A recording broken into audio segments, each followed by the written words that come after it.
Hello, everyone. My name is Haley Cassidy, Americhem's Global Digital Marketing Manager. I'd like to thank you all for joining today's webinar, 3 Must-Have Functional Additives, Part 2, Floor Coverings. Today, we'll be educating you on products and technologies available for differential dyeing, antimicrobials, and extending the life of synthetic fiber-based materials, such as bath mats, synthetic turf, and traditional carpeting. In addition to engineering enhanced material performance, we can help you grow your business through the customization of our products for branding purposes, color trends, or fashion styles. All attendees are muted, so please send in your questions through the questions tab, and we will address them at the end of the presentation during our Q&A segment. Today, we'll start with a brief introduction of our panelists and who Americhem is. Then we'll break into the meat of the presentation by covering 3 primary performance capabilities today: dye enhancement, antimicrobials, and UV resistance. Each one of those capabilities will break into end applications such as synthetic turf, carpet, and hybrid flooring. Lastly, we'll detail some real-life case studies followed by a Q&A segment. Today, I am joined by Robert Baldy, Americhem's Sales Manager for Fibers, and Roger Threadgill, Americhem's Product Development Manager for Fibers. I will now turn it over to our panelists for them to give brief bios of themselves, followed by the rest of the presentation. Yeah, thank you, Haley, and thank you to all of you attending this webinar. We appreciate you joining us to discuss additives in plastics. My name is Robert Baldy, and I am the Fiber Sales Manager here at Americhem. My professional background has focused on the area of fiber manufacturing, which includes my 8 years with Americhem, during which time I have been working in concert with my colleagues to provide solutions to the synthetic fiber space. Presenting with me today is one of those colleagues, Roger Threadgill. Roger? Thanks, Robert. Yes, as Robert said, my name is Roger Threadgill. I'm the Technical and Product Development Manager for Americhem's Fibers Group. I have been with the company for over 30 years, and I'm currently based in the Dalton, Georgia office in the U.S. I have spent the vast majority of that time either designing, manufacturing, or developing solutions for the fibers industry. And thank you to everyone who's joining us today, and hopefully we can all learn something. Robert? Americhem is a global partner to many of the companies on this call and many others across the globe. We specialize in performance master batch and fully compounded polymer products. Americhem seeks first to build a trust-based relationship with customers by offering innovative solutions that optimize performance. Delivering customer preferred solutions has been an Americhem hallmark for 80 years. As we work through the content today, a note to remember is that all the solutions being discussed are available globally thanks to the 900 very talented people that are Americhem. Our ultimate goal is to transform the way your product looks, feels, processes, and how it endures its unique environments. Illustrated here are a few of the major business segments that fall under the umbrella of synthetic fiber. And though they share their origins in fiber, the market dynamics for each are diverse. Understanding these market drivers enables Americhem to provide you with a solution-based approach aimed at capturing consumer preference. As we will be covering today, additives are a key component in delivering on this goal. While the focus of this webinar will be on applications in the floor covering space, many of the chemistries discussed have been or can be adapted to suit other areas. As we begin the transition into a discussion around specific additives, I will highlight some of Americhem's branded offerings. A couple of these will be covered in today's presentation, and others have been covered in prior discussions. 2 product families that are very relevant in today's world are Americhem's InShield and Embrace additives. With today's consumer being hypersensitive to direct contact with products and the consequences of said interaction, integration of antimicrobial and softening functionalities has perhaps never been more important. Bringing forward materials that demonstrate an awareness of these customers' concerns will help manufacturers such as yourselves find a welcoming market for your products.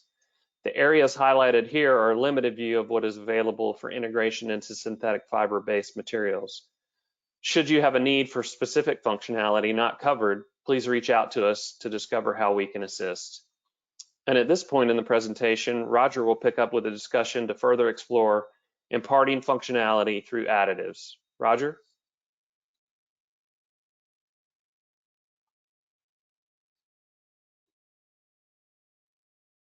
This table is a comparison of the few inherent properties of fiber-forming polymers. Take notice here, PTT is generally thought of as occupying a space between nylon and PET. From a thermal property perspective, it is much closer to nylon, but is structurally closer to polyester. It's kind of an interesting view to take a look at these polymers, but in the context of fibers and textiles, what kinds of useful properties would these polymers have? As fibers, these polymers have properties that are intrinsic to its chemical structure and composition as well. You notice on here we've got polypropylene, polyester, and nylon fibers alongside several natural fibers that are also utilized in textiles pretty exclusively. Polypropylene fiber, for example, can gain as much as, say, 0.5% moisture in the environment, while wool can gain and carry as much as 16%. And even from a wearability experience, we know there are very different thermal properties, say, for a wool versus a cotton. And anyone who wore the wrong type of clothing on a rafting trip would know what I'm talking about. So there's a way to modify, is there a way to modify the properties aside from changing the polymers or fiber types that we want? Are we locked into these property sets? So this leads us to our topic for today. How can we modify the properties of synthetic fiber-forming polymers utilized in the floor covering applications? Well, there's a couple different ways to look at this. One, you can do it through construction, as most of the folks on this call are already aware. You can change how it's tufted, perhaps change the amount of face fiber, the weight. In the production processes, you might alter the cross section or change it, and then even adjust your draw ratio to try to induce more strength. And then last on this list, you see additive modification. And this can be done either through a topical means that's applied to after the fiber is formed, or even in a melt blendable approach, which is our focus today, and these are done during extrusion. So here's a short list of the additive technologies that are available for fiber polymer modification. And we're only going to cover a couple of these today, but this gives you a flavor of the scope of the technology space. Plastics have been around a long time, and almost from the inception, there has been a desire to change the properties of polymers and improve their performance. Melt blendable additives are the key to improved performance. Currently, polyester ranks as the principal polymer produced worldwide, with a tremendous expansion for use in floor covering applications across the globe. Cost, fastness properties, improved processing have allowed this fiber to gain share versus the rest of the floor covering and textile polymer family. It's very challenging to dye deep shades of polyester, however. The polymer chains are very compact in crystalline regions, and this is developed through drawing processes and just a natural state of the molecules themselves. It's difficult for the dyes to penetrate the matrix. So if you think about the polyester fiber, I mean, if you have a sponge and you compress that sponge between your hands and then drop it into water, you're not going to pick up a lot of water. The water's not going to be able to penetrate the sponge very much. So we move on to the next slide. We can talk about our dispersed dyes are widely used in this space. Limitations on shade depth and atmospheric processes, though, are also noted. Alternative technologies like cationic dyes can achieve darker shades, but this requires a polymer modification to facilitate their use. And of course, concentrates or master batches for solution dyeing are utilized quite extensively in this space too. Of course, concentrates deep dyeing can be achieved through dispersed dyes by modifying the PET polymer, and there are polymer chips that facilitate achieving these darker shades. If you think about our sponge example, if you can take that compressed sponge and then allow it to open and swell the sponge, then you would then be able to penetrate and it would readily absorb more water. This can also be achieved through the use of a highly modified polymer, utilizing it like a master batch. This allows, say for the example, for the modification of recycle or greater flexibility when running a single supply stream. So I'm going to ask Robert to come in here and tell us about a unique appearance that can be obtained by the novel use of a deep dye modified fiber in the construction. Thank you, Roger. Yeah, let's take a quick look at a case in which additive technology can be used to modify the way dye interacts with fiber. Americhem was approached by a leading manufacturer of yarns and fabrics to resolve an issue with the application of color to PET fiber. In this case, the producer was using a dispersed dyeing technique, but was unable to obtain the desired depth of shade. I would call your attention to the graphic on the right-hand side of the slide, where in the bottom left corner of the illustration, you can see the result achieved while using untreated PET fiber. To the right and above of this are the results that were achieved under the same manufacturing conditions, but using fiber treated with two different levels of Americhem's Easy Dye additive master batch. Checking back to Roger's analogy, the additive chemistry effectively decompressed the sponge, and as a result, greatly increased the dye uptake. Considering the results achieved in this case, it's not hard to envision the production of a floor covering that offers the consumer variable shading. This effect being achieved while still utilizing a single dye bath approach, but altering the structure of the sponge, in this case fiber, by using Americhem's Easy Dye master batch at varying levels. The modification and retention of color is an important differentiator for floor coverings, and depending upon the manufacturing approach, dye enhancement technology may be an enabling approach for your specific application. Another enhancement technology that has garnered a good bit of attention recently is antimicrobials. So antimicrobials in floor coverings are getting a fresh look in the COVID era, with consumers giving more attention to products that are touting antimicrobial activity. In polymers, and specifically in fibers, antimicrobial technology is utilized either as a longevity enhancer or a preservative, as a hygiene maintainer, if you will. So the textile could last longer or require fewer cleanings to maintain its freshness. The additives themselves have low toxicity and need to be easy to apply.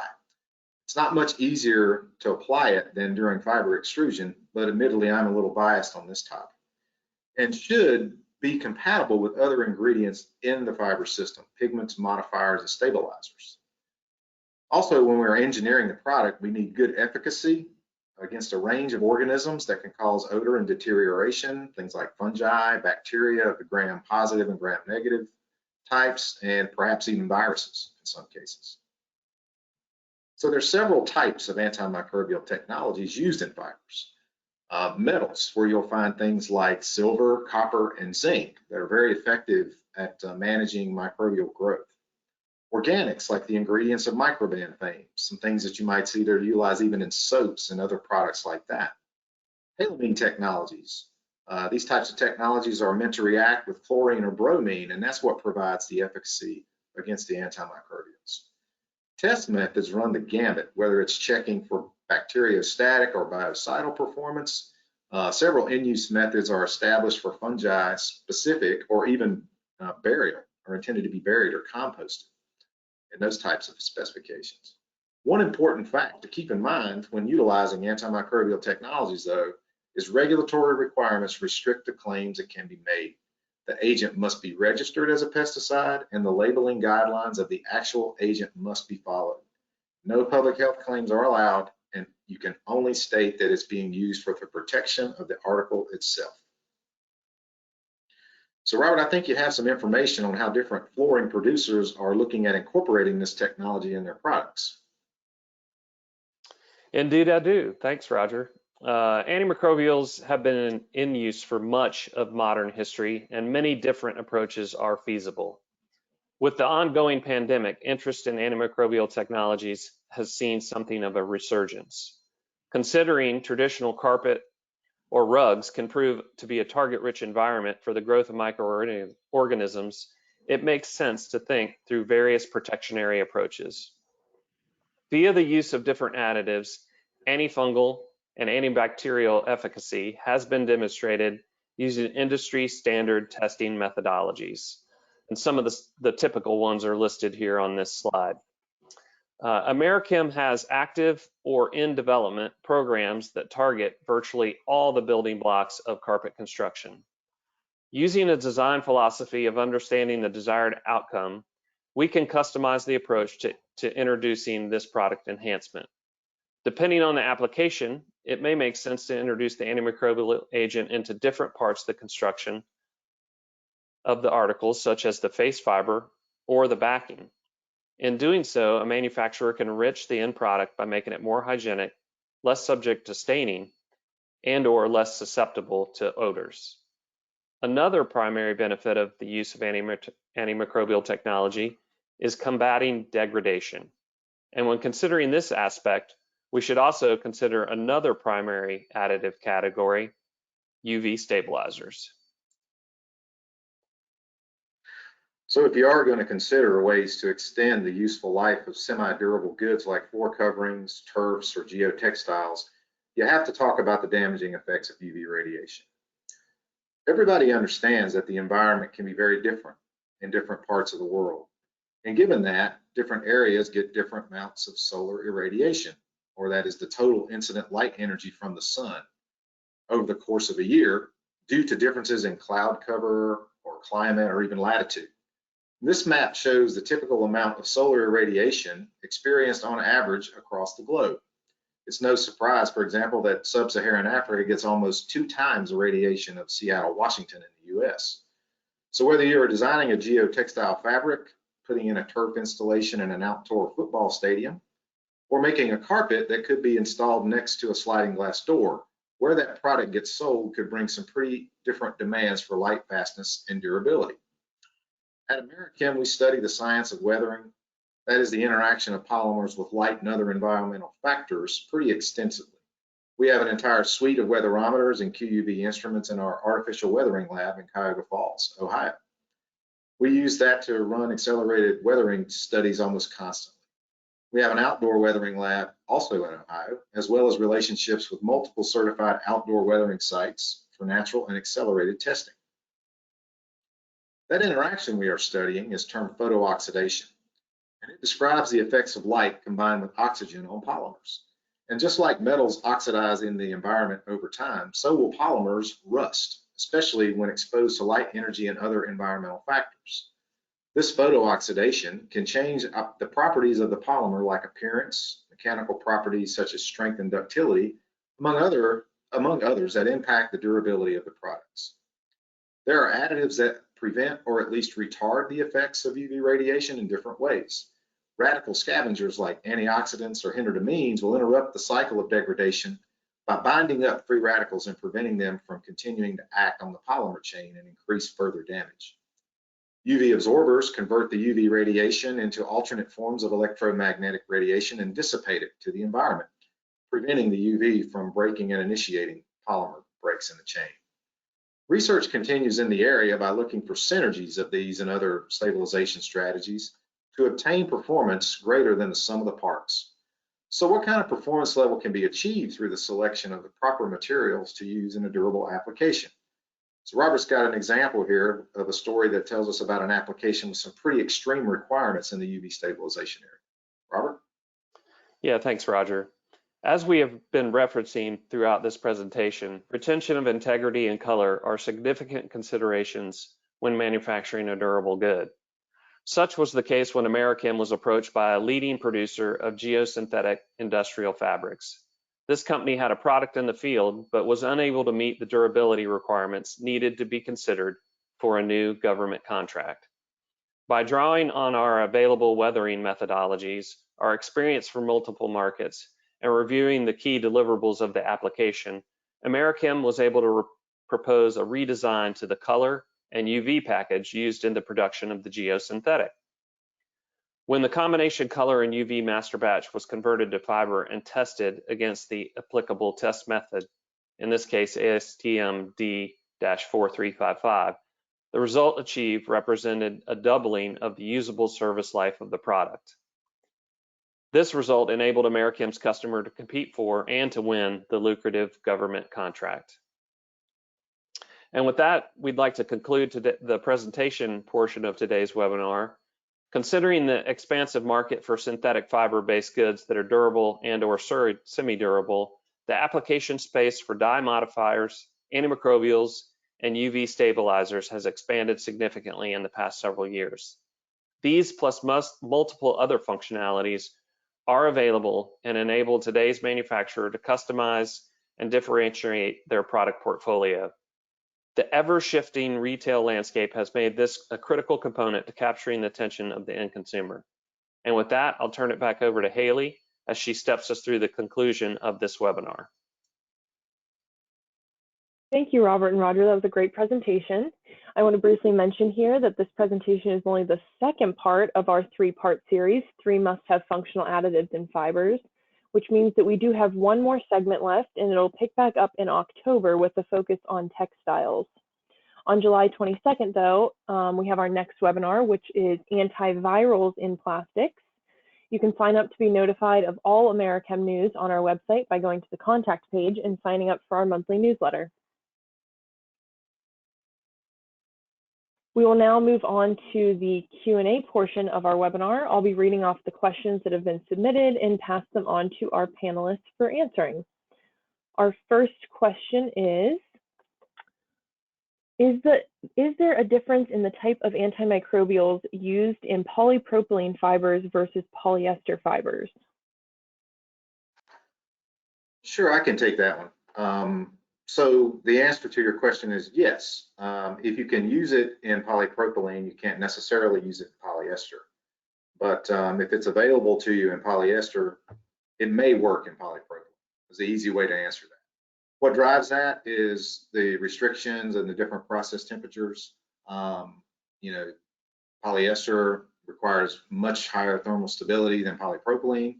And also another driver for that potentially could be the size of the filament and the filtration requirements on the process line itself. So to answer the question, there is a different set of materials based on the different polymers that you may work in. Okay, our next question is there a difference in additives used in fibers for outdoor versus indoor in perspective of UV stabilization? I guess I can take that one as well. The answer is there could be, depending upon environmental concerns when it's actually outdoors. Things like the acidity potentially of the environment or other things utilized. I'm thinking specifically in this example of maybe turf applications. Depending upon the type of infill you used, you may be inducing some different requirements for what the UV stabilization package might have to also react with. So you may have a bit of a different situation. On the indoor side of things, you're usually under glass. Most of the weathering for that is done under glass. So you're kind of protected from a lot of the different types of environmental assault that you might see outdoors. So there can be some differences, and quite often you do see some very different packages. Also, I think from the longevity requirements, usually see pretty fair increase in level required to be able to achieve the specifications that you're looking for.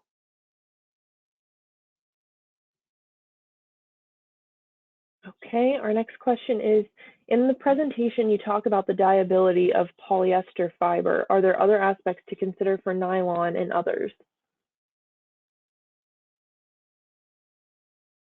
Well, Robert, I guess I can take that one too. So I would say yes, there are. You are usually in the nylon world.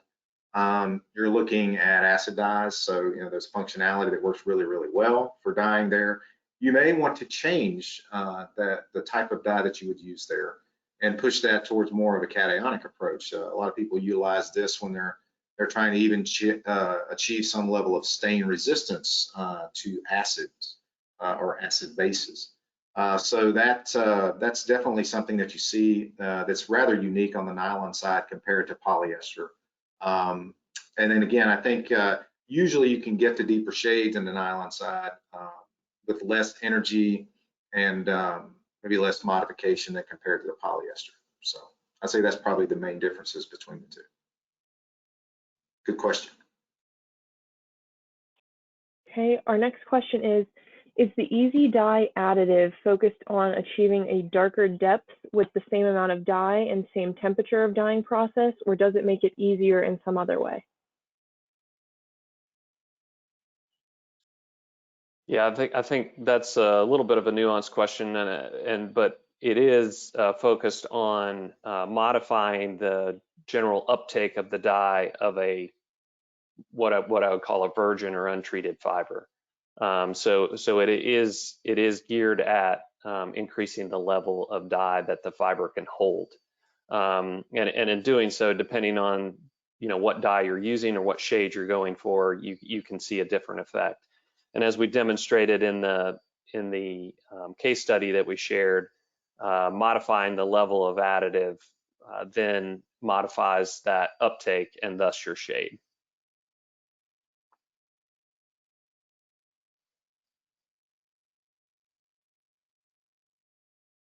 Okay, so that wraps up our Q&A portion of the webinar today. I'd like to briefly mention here how you can ask us further questions after the webinar is over.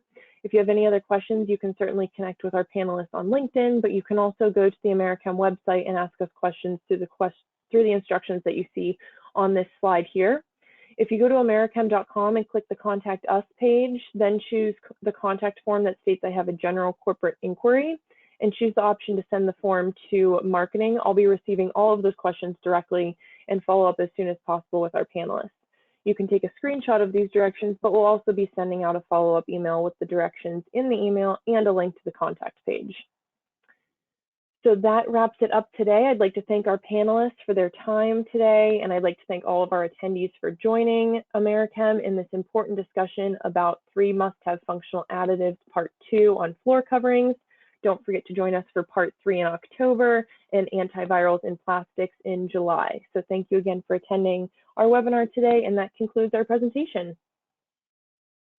Yeah, thanks so much, everybody. We appreciate you attending and look forward to seeing you in October. Thanks, everyone. Thanks, guys.